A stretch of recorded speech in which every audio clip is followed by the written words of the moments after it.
আনফালে যোৱাকালি হোজাইত উচ্ছেদ অভিযান চলি থকাৰ মাজতে উচ্ছেদস্থলীত উৰিল হনুমানৰ পতাকা।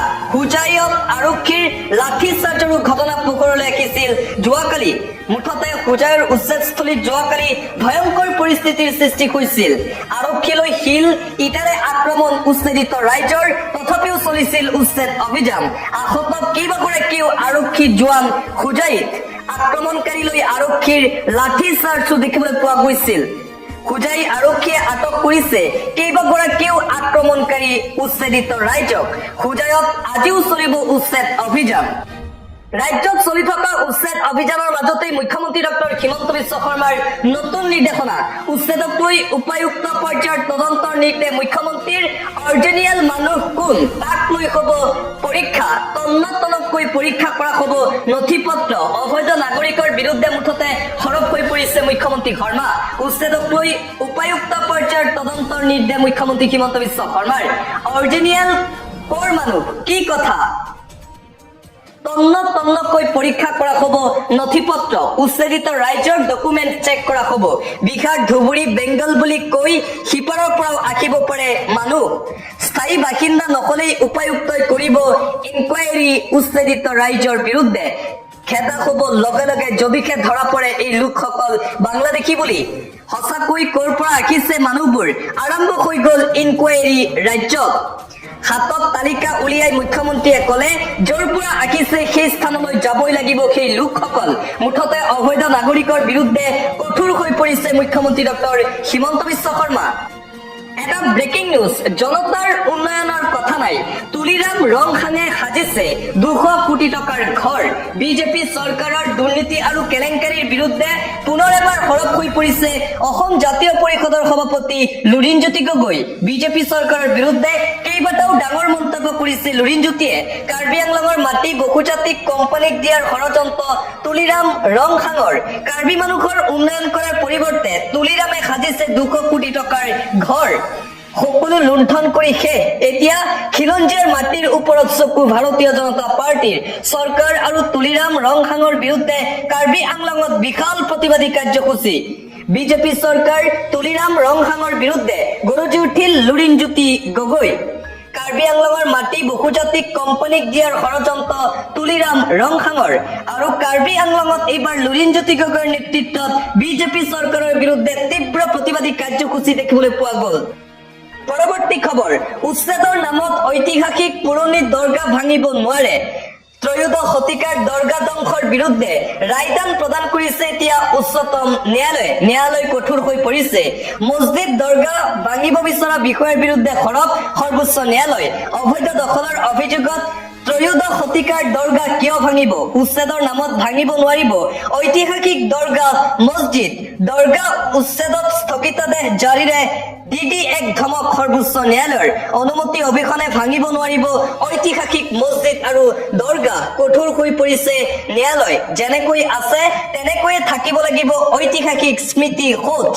কিয় দৰগাহ ভাঙিব বিচাৰিছে বুলি DD1 প্ৰশ্ন সৰ্বোচ্চ ন্যায়ালয়ৰ। দৰগাহৰ সমীপত অবৈধ নিৰ্মাণ চলি থকাৰ অভিযোগ DD1। দিল্লীৰ হজৰত আছিকুল্লাহ বাবা ফৰিদ দৰগাহত ভাঙিব খুজিছিল আৰু তাক লৈ এতিয়া কঠোৰ হৈ পৰিছে সৰ্বোচ্চ ন্যায়ালয়। আন এটা অতিকৈ গুৰুত্বপূৰ্ণ খবৰ এই মুহূৰ্তত আহি পৰিছে। লোকসভাৰ সদনত কেন্দ্ৰীয় চৰকাৰে উত্থাপন কৰা 3খন নতুন বিধেয়কক লৈ প্ৰতিক্ৰিয়া মুখ্যমন্ত্ৰী হিমন্ত বিশ্ব শৰ্মাৰ। বিৰোধীয়ে এই বিধেয়কৰ বিৰোধিতা কৰিছে। কংগ্ৰেছে SIRৰো বিৰোধিতা কৰিছে। কংগ্ৰেছে কেৱল অশান্তি কৰিব বিচাৰে ভাৰতবৰ্ষখনক। ৰাইজে কংগ্ৰেছক উচিত প্ৰত্যুত্তৰ দিব বুলি মন্তব্য মুখ্যমন্ত্ৰী শৰ্মাৰ। লগতে অবৈধ নাগৰিকৰ বিৰুদ্ধে সৰব মুখ্যমন্ত্ৰী। অসমৰ য'ত য'ত সন্দেহযুক্ত বিদেশী থাকে তেওঁলোকৰ গাঁৱৰ নাম শুনিলে গম পাব। হিন্দু মানুহ নথকা গাঁৱৰ নাম অসমীয়া কেনেকৈ হ'ব? অসমৰ পৰিস্থিতি বেয়া বুলি মন্তব্য ৰাজ্যৰ মুখ্যমন্ত্ৰী ডক্টৰ হিমন্ত বিশ্ব শৰ্মাৰ।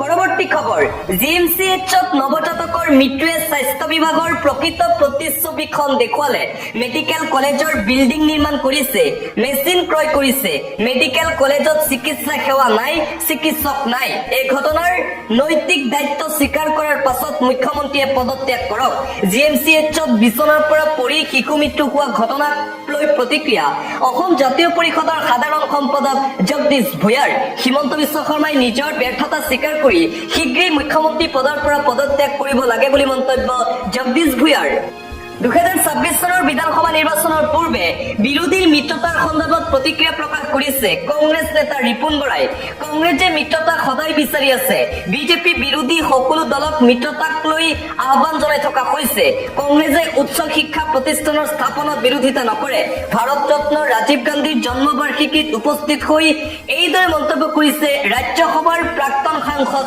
ৰিপুণ বৰাই অন্য এটা খবৰ জনজাতীয় লোকৰ বাবে জনজাতীয় মন্ত্ৰী বিধায়কে শত্ৰু হৈ পৰিছে সৰ্বানন্দ সোণোৱালৰ বাসগৃহলৈ ব্ৰইলাৰ কণী দলিয়াব ট্ৰাইবেল সংঘই 24 আগষ্টত অনুষ্ঠিত হ'বলগীয়া মুখ্যমন্ত্ৰীৰ সভাক প্ৰত্যাহ্বান জনাই 23 আৰু 24 আগষ্টত মাৰ্ঘেৰিটা সমজিলা বন্ধ ঘোষণা ট্ৰাইবেল সংঘৰ কোনো জনজাতীয় লোকক মুখ্যমন্ত্ৰীৰ সভাত উপস্থিত নাথাকিবলৈ আহ্বান ট্ৰাইবেল সংঘৰ মাৰ্ঘেৰিটা জিলাৰ সভাপতি ভূপেন সোণোৱালৰ মুঠতে বিজেপি চৰকাৰৰ বিৰুদ্ধে এতিয়া প্ৰতিবাদ দেখিবলৈ পোৱা গৈছে ট্ৰাইবেল লোকৰ তিৰাপ ট্ৰাইবেল বেল্টত 8 জনগোষ্ঠীক সুৰক্ষিত শ্ৰেণীৰ মৰ্যাদা প্ৰদানৰ বিৰোধিতা ট্ৰাইবেল সংঘৰ 18 আগষ্টত অসম চৰকাৰে জাননী জাৰি কৰি আহোম মটক মৰাণ কোচ ৰাজবংশী চুতীয়া চাহ শ্ৰমিক আৰু গোৰ্খাসকলক তিৰাপ ট্ৰাইবেল বেল্টত সুৰক্ষিত শ্ৰেণীৰ মৰ্যাদা প্ৰদান কৰে চৰকাৰৰ এই সিদ্ধান্তৰ বিৰোধিতাৰে গুৱাহাটীত সংবাদমেল সম্বোধন সদৌ অসম ট্ৰাইবেল সংঘৰ প্ৰধান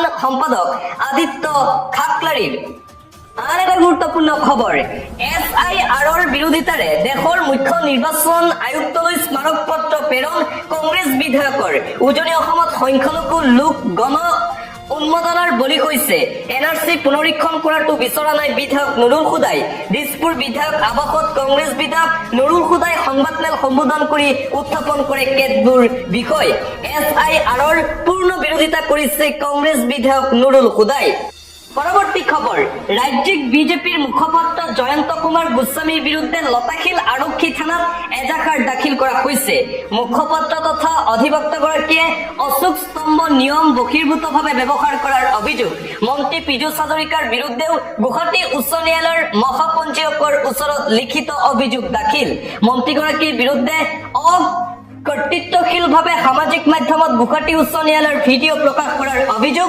প্ৰদেশ কংগ্ৰেছৰ হৈ এই এজাহাৰ অভিযোগ দাখিল মুখপাত্ৰ তথা অধিবক্তা ৰিতম সিঙৰ আৰ এটা গুৰুত্বপূৰ্ণ খবৰ অনুশাসনহীন হৈ পৰিছে অগপ দলৰ কৰ্মীয়ে সংবাদ মাধ্যমত কথা কলে বেয়া পায় অতুল বৰাই বাৰে বাৰে সক্ৰিয়বলগীয়া হৈছে দলীয় সতীৰ্থ আৰু অসম গণ পৰিষদত যেন ভিতৰ চৰত চলিছে এখন নতুন যুদ্ধ দলীয় অনুশাসনত কঠোৰ হোৱা অগপত প্ৰকৃততে চলিছে কি অসম গণ পৰিষদত এতিয়া তীব্ৰ অসন্তুষ্টি 2026 চনত বিপুৰীয়া লাগিব অগপক এই দাবীৰে আজি যোৱাকালি বিপুৰীয়াত অনুষ্ঠিত হ'ল অসম যুৱ পৰিষদৰ বিপুৰীয়া বিধানসভা সমষ্টিৰ যুৱ কৰ্মী সভা মিত্ৰদল বিজেপিক দুবাৰকৈ বিপুৰীয়া সমষ্টি এৰি দি হতাগ্ৰস্ত হৈ পৰা অগপই এইবাৰ বিপুৰীয়াত শক্তি প্ৰদৰ্শনৰ জৰিয়তে 26 নিৰ্বাচনৰ বাবে কঁকালত বান্ধিছে টঙালি মুঠতে এতিয়া বিজেপি আৰু অগপৰ মাজত যেন অসন্তুষ্ট বৃদ্ধি পাইছে আসন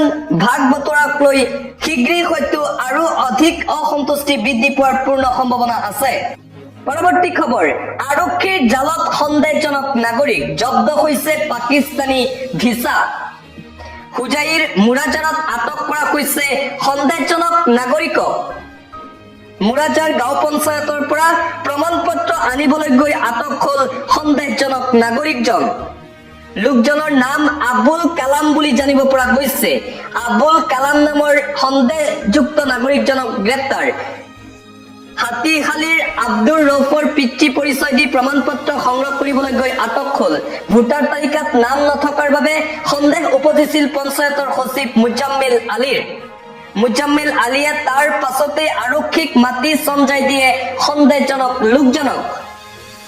লোকজনৰ হাতত মজুত থকা পাছপৰ্টখনত পাকিস্তানৰ ভিছা লগোৱা আছে বুলি জানিব পৰা গৈছে লোকজনে অসমীয়া বা স্থায়ী ভাষাটো কথা ক'ব নোৱাৰে বুলিও পঞ্চায়তৰ সচিবগৰাকীয়ে জনায়।